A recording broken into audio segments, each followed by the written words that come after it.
where we celebrate and honor the legacies of remarkable individuals whose talents and achievements have left an indelible mark on our world. In each episode, we share news, heartfelt tributes, and cherished memories of those who have recently passed. Subscribe to our channel to stay connected and join our community in remembering and celebrating these extraordinary lives.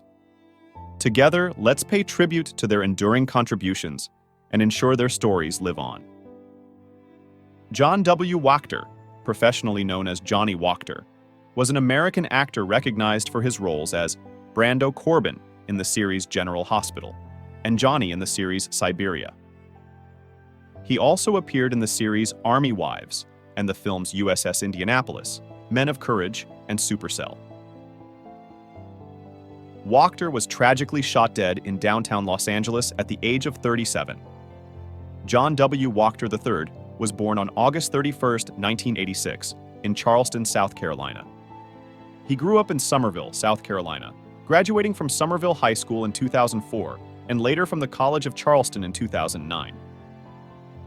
After moving to Los Angeles to pursue an acting career, Wachter made his television debut in Army Wives in 2007. He played Brando Corbin on General Hospital from 2020 to 2022 and also took on the role of Johnny in the series Siberia. Additionally, he appeared in the films USS Indianapolis, Men of Courage, and Supercell, and provided voice acting for Call of Duty Vanguard. Wachter reportedly dated actress Caitlin Sullivan from Fresh Off the Boat, though the couple eventually broke up.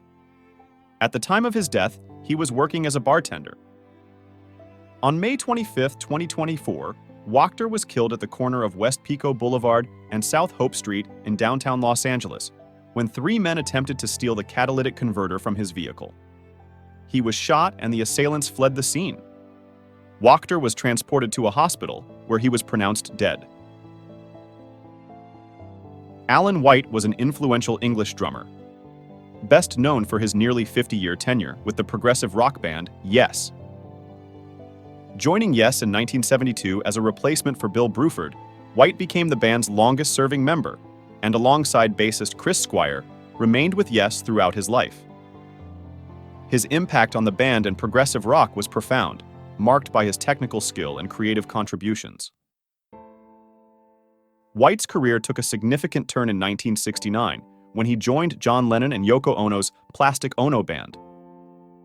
Lennon invited him to play at the Toronto Rock and Roll Revival Festival, followed by a notable performance at the Lyceum Ballroom.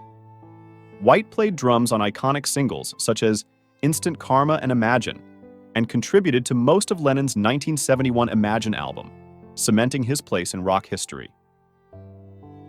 Beyond his work with Yes and Lennon, White's versatility as a drummer led him to perform on over 50 albums by various artists, including George Harrison, Ginger Baker's Air Force, Terry Reid, Joe Cocker, and The Ventures.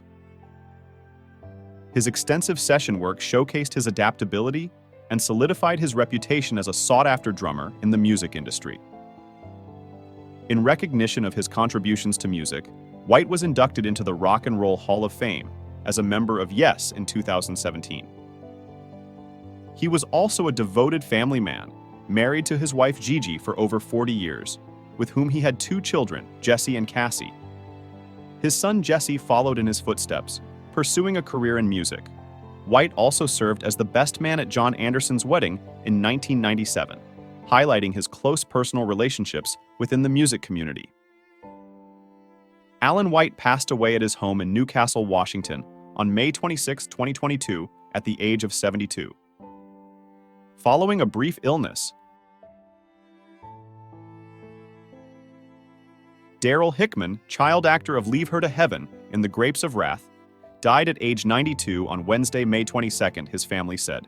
No cause was given. Hickman appeared in more than 40 films, having been hired by Paramount and MGM. He played the youngest member of the Joad family, Winfield, in John Ford's 1940 adaptation of The Grapes of Wrath, as well as a role as the younger version of Van Heflin's character in the 1946 noir The Strange Love of Martha Ivers. In 1945's Leave Her to Heaven, Hickman played Danny, younger brother of Cornel Wilde's Richard. Danny was disabled by polio, and when he went to live with Richard and his wife Ellen, Jean Tierney, he drowned by Ellen's hand in the middle of a lake out of jealousy of Richard's affection for the boy. Among his many films were The Star Maker, Untamed, Men of Boys Town, Mob Town, Joe Smith, American, The Human Comedy, Rhapsody in Blue, 2 Years Before the Mast, Boys Ranch, Alias Nick Beale, and The Set Above. His younger brother, Dwayne Hickman, was the star of the CBS sitcom The Many Loves of Dobie Gillis from 1959 to 1963. Hickman appeared in 3 episodes of the first season, alongside his younger brother, playing Dobie's older brother Davey. After a long hiatus from film, he returned to film to play a West Coast television executive in 1970. Success Network. His passing is regrettable. We send condolences to friends and family. Rest in peace. Barbara Jill Walters was an iconic American broadcast journalist and television personality whose career spanned over 6 decades. Born on September 25, 1929 in Boston, Massachusetts, she was known for her exceptional interviewing skills and her ability to connect with viewers. Walters made history as one of the first women to break into the male-dominated field of television journalism, paving the way for future generations of female journalists. Walters began her career in television as a writer and segment producer of women's interest stories on the NBC News morning program Today in the early 1960s. Her talent soon earned her a spot as a co-host of the show, a position she held from 1962 to 1976. In 1976, she made history again by becoming the first female co-anchor of a network evening news program, joining the ABC Evening News. In 1979, Walters became a co-host of the news magazine, 2020, where she conducted many of her most memorable interviews. Over the years, she interviewed a wide array of influential figures, including world leaders, celebrities, and notorious individuals. In 1997, Walters created, produced, and co-hosted the ABC daytime talk show, The View. The show featured a panel of women discussing current events, social issues, and pop culture, and it quickly became a staple of daytime television. Walters' final on-air appearance for ABC News was in 2015, marking the end of an era in broadcast journalism. She made her last public appearance in 2016. In her later years, Walters suffered from dementia.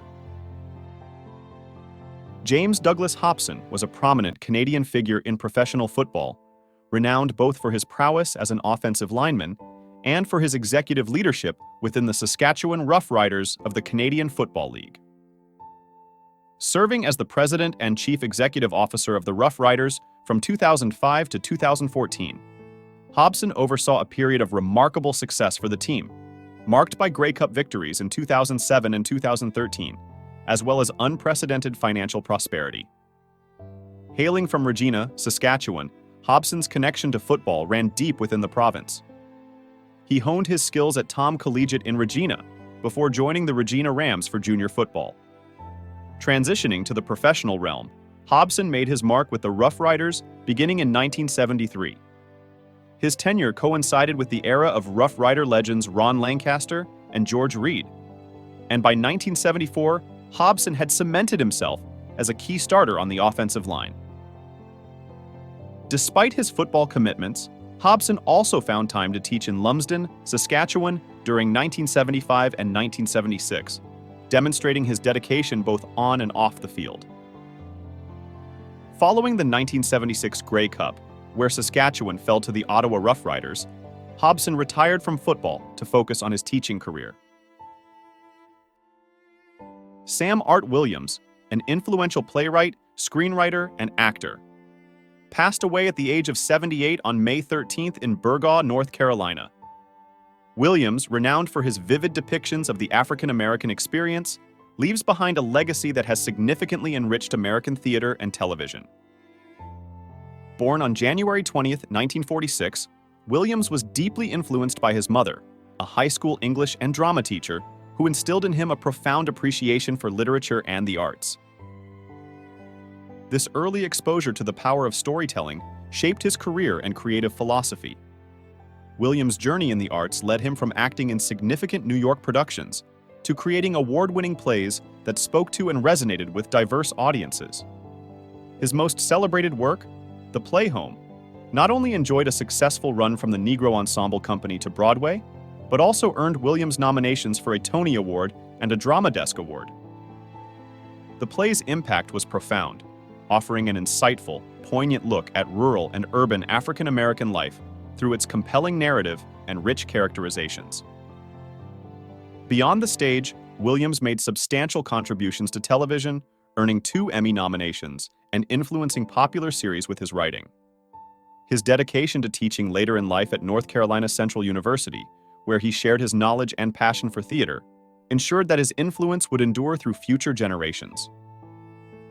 Sam Art Williams's work, characterized by its lyrical intensity and emotional depth, has not only illuminated the complexities of the human experience, but also provided a voice to stories often untold. His artistic achievements and commitment to storytelling have left an indelible mark on both the stage and screen, ensuring his place as a pivotal figure in the landscape of American arts. Douglas Lloyd Ingle was an important American artist who was born on September 9, 1945, and died on May 24, 2024. He was best known as the founder, organist, main composer, and lead singer of the band Iron Butterfly. His famous song In-A-Gadda-Dee-Da Vida, which came out in 1968, made him famous. Ingle was born in Omaha, Nebraska. His father, Lloyd, who played the piano in churches, taught him how to play music. It was in San Diego in 1966 that he started Iron Butterfly. The band later moved to Los Angeles. Heavy, 1968, and Agata-da-Vida, 1968, Ball, 1969, and Metamorphosis, 1970 by Iron Butterfly, all have Ingle's work on them. And Agata-da-Vida was famously written after a night of drinking and partying. It was a huge hit, hitting number 30 on the Billboard Hot 100 and having a lot of success around the world. Ingle wrote other hits for the band, such as Soul Experience in the Time of Our Lives and Easy Rider. Their music had a big impact on rock music around the world, inspiring groups such as Black Sabbath, AC/DC, Rush, and Soundgarden. After Iron Butterfly broke up in 1971, Ingle sometimes went on tour with old bandmates, but he wasn't on the band's later albums. In the early 1970s, he played for a short time with the pop band Stark Naked and the Car Thieves before taking over as manager of an RV park in the Los Angeles National Forest. Ingle died on May 24, 2024, at the age of 78 after having problems with his heart disease. He left behind a body of groundbreaking music and art. Henry Winkler, the beloved actor known for his iconic role as the Fonz in Happy Days, finds himself battling against the odds as he faces a critical chapter in his life. Just days away from celebrating his 78th birthday, Winkler was rushed to the hospital following a stroke that led to a conscious cardiac arrest. This shocking turn of events sent shockwaves through his legion of fans, leaving them anxious and concerned for his well-being. Doctors revealed that Winkler had been diagnosed with a heart attack, coupled with a brain hemorrhage, a condition where blood vessels within his brain had ruptured. The gravity of his condition left him in a coma, teetering on the precipice of life and the great unknown. Despite previous warnings about his health, Winkler, known for his determination and resilience, had pressed forward, but now he faces a fragile state with uncertain prospects for recovery. The path to recovery is arduous, and medical experts acknowledge the severity of his condition. Friends and well-wishers have been sending heartfelt greetings and fervent wishes for a miracle, hoping that Winkler will defy the odds and overcome his fate. It's a reminder of the indomitable spirit of Henry Winkler, a testament to the power of human resilience, even in the face of life's most challenging moments.